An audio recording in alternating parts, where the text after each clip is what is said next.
Hi, it's Shanna. Neighbors are outside, so I have this is just a room, doesn't have any kind of soundproofing, so I do apologize in advance for any kind of it's like 9 o'clock and he's doing yard work, so good for him. Couldn't be me. I don't like going outside. And there's mosquitoes outside at 9 o'clock. And I am like a fine wine to mosquitoes and things that enjoy blood. But anyway, this time I watched Underwater and it was awesome. It was everything that it was promised to be, and it has relatively low ratings, and I don't get it. It's 50-ish%, 5 out of 10, 4 out of 10. It's not rated highly at all. And it doesn't make sense to me. I give it an 8 out of 10. Where do we go? Guys, what's going on? Keep the door closed! Keep that door closed! This movie was fantastic. It is a creature feature. It is underwater, so if you've got that thalassophobia, it's gonna do it for you. It is a movie from 2022, a science fiction horror film. It's an action horror film, and it's a creature feature directed by William Eubank. It stars Kristen Stewart and some other people, and Kristen Stewart kills the look in this movie.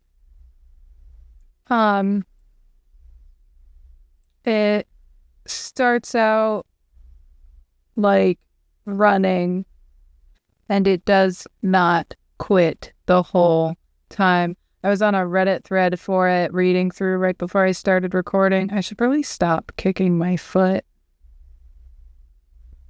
I was on a Reddit thread, and it was talking about this movie, and they said that the beginning credits take 3 minutes, and no spoilers yet, the disaster happens at the 7-minute mark.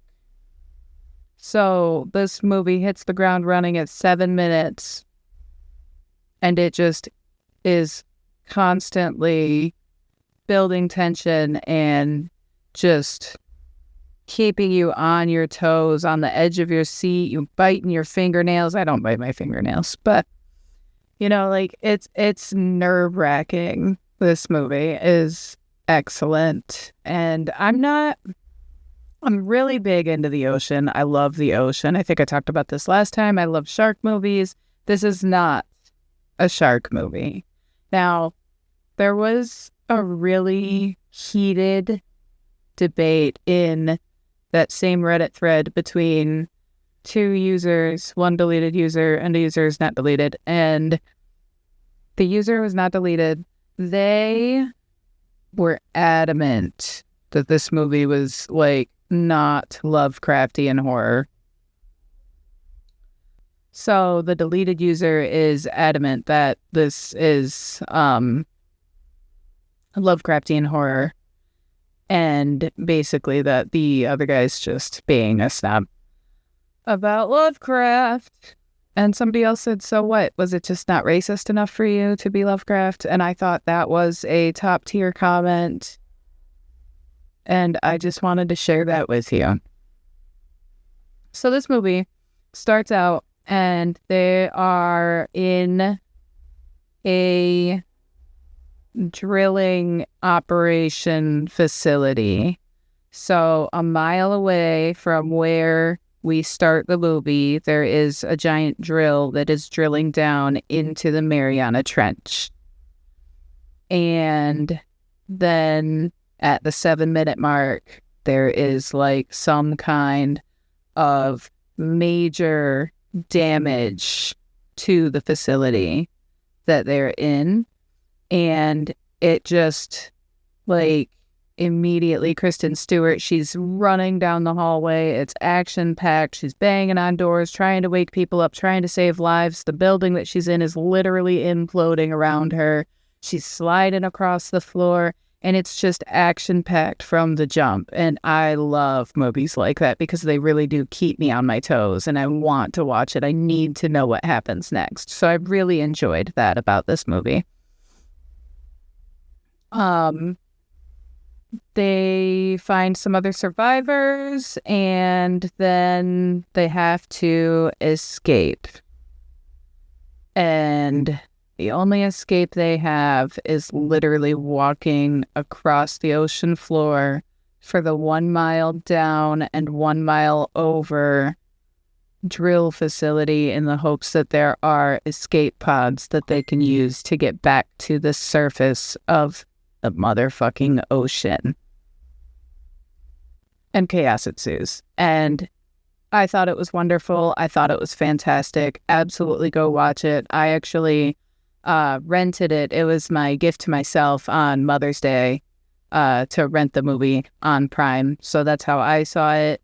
I had like a coupon. I paid 99 cents. It was kind of nice. But anyway, go watch it. It's fantastic. I loved every minute, and like even the ending wasn't disappointing. It was great. So I'm going to talk about deeper into it now. Go watch it. Come back. Let's talk about this.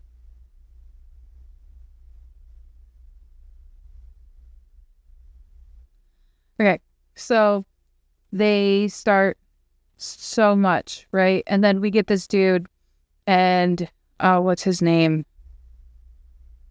Rodrigo.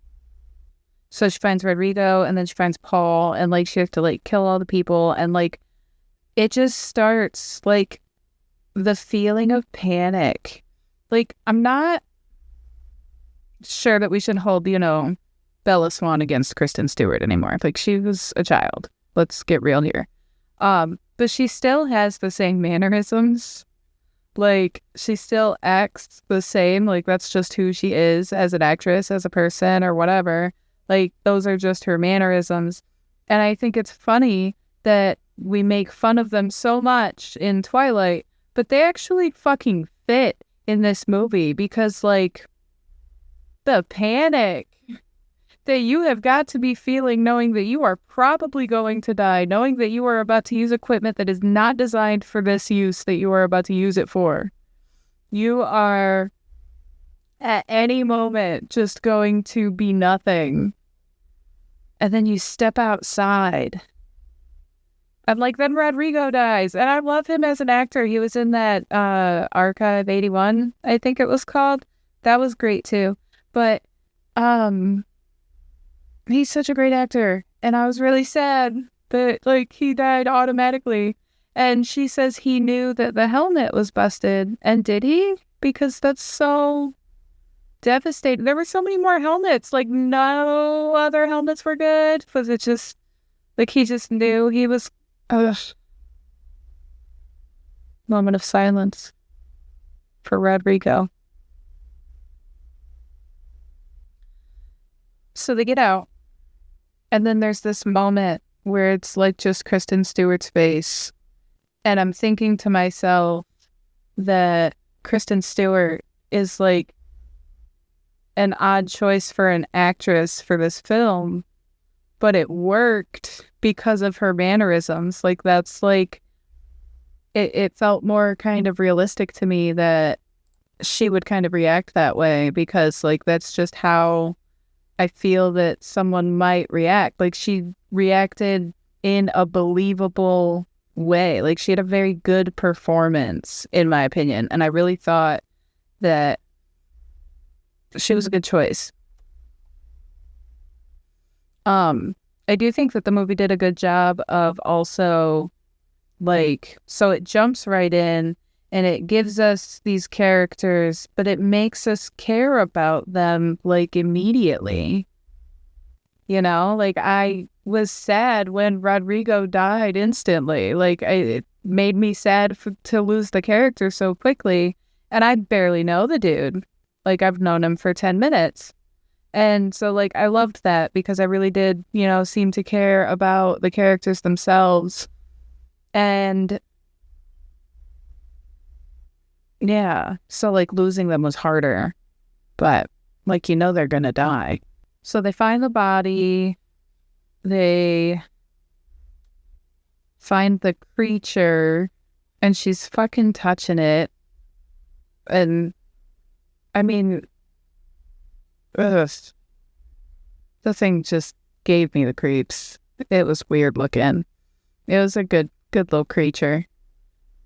And then they get attacked by the little creature thing because the little creature thing, like, she pokes a nerve, I guess, or it, like, attacks at them. So they just barely make it down to the sea floor, like, moments.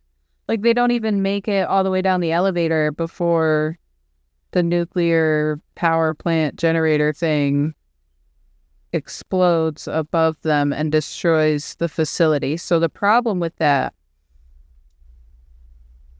the fact that it exploded was interesting to me. I thought it was actually really cool that they did that because when you think of the Mariana Trench specifically, and especially after, that whole Titanic disaster thing a few years back, you just think of imploding, and then we have this first beginning death where he implodes. Like, first of all, the effects on that were fantastic. Like, that was really well done. But so he implodes, and we see that immediately. And that's, like, one of the first deaths that we actually see. Like, we see yeah. So we see that.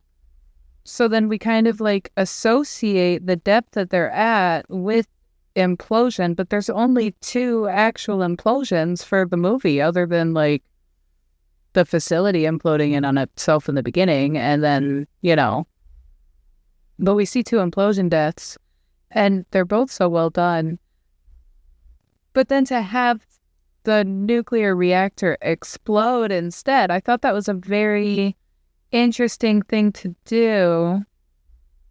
And then it just, like, peppers in the creatures as they're running through the rubble and trying to escape and just running for their lives. First of all, they're running underwater. I feel like they should have made them, like, appear to run slightly slower. But maybe that's just me. Yeah, I guess I've never truly tried to run underwater while wearing a heavy diving suit, so maybe that's the difference, I suppose. All right, so they start getting followed by these creatures, and it follows them through this tunnel. And then so they say it pulls Paul out of his suit. So I was watching this part, and maybe you had a different experience than me, but while I was watching this part, I'm just watching it, and he dies. And I'm just like, how the fuck did he die? Like, he just is dead now. He's just gone now. He died. And I literally just sat there dumbfounded for a minute, just like, what just happened? And honestly, I still don't know. Like, they said he pulled him out of the suit. So, like, but they were not in an area that would implode him. So, like, his suit just became blood. How did it pull him out of the suit? I don't understand how he was killed. Maybe I need to watch a clip on YouTube or something. I don't know. Slow motion. But that threw me off. It was very well done because I was stuck for a minute on how the fuck did this dude just die? And, like, thank God he gave her the bunny beforehand because, yeah, he didn't make it. I also just learned that the bunny, little Polly, is supposedly a real bunny. At the last scene, we see the bunny when they have dude in the pod, and he's holding the bunny. He's got the bunny and it's a real bunny. And it's like, so are we hallucinating now? Because it's been a stuffed bunny, but now it's a real bunny. And let's talk about that too. All right, so then we have this part with the monster in between. So we have the little monster that they find that attacks Paul and that they shoot and bring inside the little elevator thing. So we have that monster. And then there's the one in between big monster and that monster. And I think it looks kind of like the monsters from Quiet Place, at least in my memory. Like, it reminded me of those based on how it moved and it. So that scene when Lucian gets dragged by that monster and then it pulls her by the tether. What was that? Turn your lights off.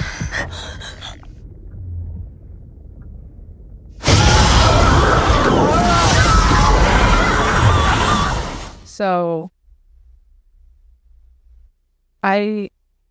maybe it's just me, but like, so that scene is also very similar to the scene in Gravity. And that feeling that I feel when I imagine my own body just being flung away from where I am and I have absolutely zero control over it. Like, she is just gone and going and going, and there is no way to stop it. That elicits such a feeling of dread in me that was probably one of my favorite parts of the whole movie. Like, I'm not even that big into like the creature feature kind of thing. Like, I'm not into werewolf movies and vampire movies and stuff like that. I generally don't watch monster movies. But this one, I have a thing for the ocean. The ocean creeps me out. Not like to the extent that it does for a lot of people that I do know of, but like, just, it fascinates me in the way that space fascinates me. I don't understand it. I can't comprehend the depth and the cold and the pressure. And same with space. I can't comprehend the size and just the sheer amount of empty that is out there. That those things do give me like a bit more of a thrill to think about. But knowing that you have no control over your next location and that, like, oh my God, that would be terrifying. So Lucian, he has to sacrifice himself to save her because obviously, like, we all knew that was going to end up happening as soon as they were tied together. So then she makes it to the Shepherd Station, which he said was shut down. So I guess it was, but they could have, like, thought of it as, like, a refuge, I suppose. Like, to wait for rescue. But I guess they don't really want to wait for rescue if it's gonna explode, I guess. I don't know. It wasn't completely shut down. She was able to go there and hide for a little while. So she was able to find a new suit, so she wasn't in a damaged suit, and she could continue her walk to the robot. And she does. And so when she finds Emily, was Emily about to kill herself? Like, was she about to take her helmet off or something? Because, like, that's the vibe I got. And it just seemed, like, so sad. Like, she was just standing there talking to herself. And she didn't even realize that Nora was actually alive and still talking to her. I'm like, so it really felt like a suicide moment. Because why keep going is the vibe I got. And that made me so sad for her. But, like, she lives at the end. So that's good. So they get to the escape pods. Oh, and then we have Cthulhu, which apparently is a heated debate between some people on Reddit whether or not it's actually Cthulhu. And dude said that it's not Lovecraftian enough to be Cthulhu, and the other guy said, well, the director says it's Cthulhu, so it's Cthulhu. Cthulhu. It's Cthulhu. It is. It's obviously supposed to be. Just because some people don't like it doesn't mean that's not what it is, and I'm sorry if that ruffles any feathers. But maybe they should be ruffled. So the giant Cthulhu creature, Squid Man monster that's 30 feet tall. Well, probably taller than that, honestly. I'm really bad at measurements. I'm really bad at measurements. That's it. So,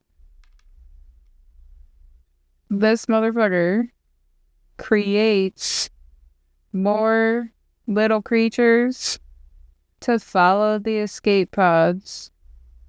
And then the ending is just perfect because it didn't even think, hey, like as soon as she says we're sitting on the energy and you're like, oh my God, she's going to blow everything up.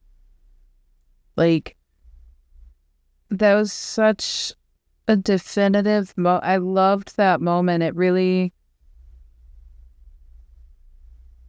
I loved the ending to this movie. I don't usually love the ending to movies. Like, a lot of endings leave a lot to be wanted. They leave a lot of disappointment, and this one just didn't. I loved this movie. Now, we get the credits, and the news say there's only 2 survivors, but in the beginning, he says he let out 22 people on the escape pods before Nora found him. So unless I misunderstood that, Cthulhu killed every single other survivor. Like, the only reason that those 2 live is because Nora blows up the building. And, like, such a good idea. Like, just a good idea. So yeah, like I said, I think I would definitely give this one a solid 8 out of 10, maybe even a 9, if I'm being honest, because I really did enjoy it. I really had a great time watching this movie from start to finish, and I don't know why it did not do well. It did not do well in the box office. It did not do well on IMDb. It has a 5.9 out of 10. And then if you go to Rotten Tomatoes, it has 48% on the tomato meter and 60% on the popcorn meter. So people are falling like between 4 stars and 6 stars on this. And I don't get it. I don't understand. I think this movie was fantastic. I mean, it's obviously not like realistic. Is that the problem? Because it's supposed to be sci-fi. I don't know. I give it 8, not 9. I'm wary of a 9. A 9 feels like a lot to just be given out all willy-nilly. But Kristen Stewart was a great choice for this film, and Wikipedia says that there's an alternate ending, that after overloading the core, Nora makes her way to the damaged escape pod and rewires it, escaping just before the robot explodes. This was not featured in the theatrical release of the film, and that's good. I like the way it ended. I like that she got to be back with her partner, honestly, because, like, she didn't seem to believe in, like, an afterlife, but, like, it really felt like a deeper meaning for her that she was going to be happier, like, because she won't have to be sad anymore. I don't know. And, like, she's a hero. She saves their lives. She doesn't get any credit for it because in the credits it shows that she's, like, going straight to, they're going to, just reopen the drill and pretend like nothing ever happened. And, like, does it matter? Because I feel like a nuclear bomb could do the trick against Cthulhu. But what do you think? Could Cthulhu be killed? I don't think that he's, like, immortal. I mean, I guess he is, but let's see. Yeah, Wikipedia doesn't say if he is, like, unable to be killed, and I don't remember my Lovecraft well enough to speak on the matter, and I'm tired of looking into it. But I feel like a nuclear bomb would take Cthulhu, so it really seemed like he probably would be dead at the end of the film. And all those little creatures are definitely dead at the end of the film because, like, she had that nice little fancy blast zone cone diagram on her screen. So we got to see that all the little creatures got exploded. And then we got to see another underwater explosion, which was also pretty cool. So I loved it. I will watch it again if I get the chance. And it's definitely going on one of my favorites lists, I think, because it was awesome. And I'm really glad I watched it. And I would definitely pay for it again. But if I pay for it again, I might as well just buy it instead of renting because, yeah. But anyway, thanks for watching. And don't forget that Shannon's watching. Follow all safety protocols. These suits are dangerous.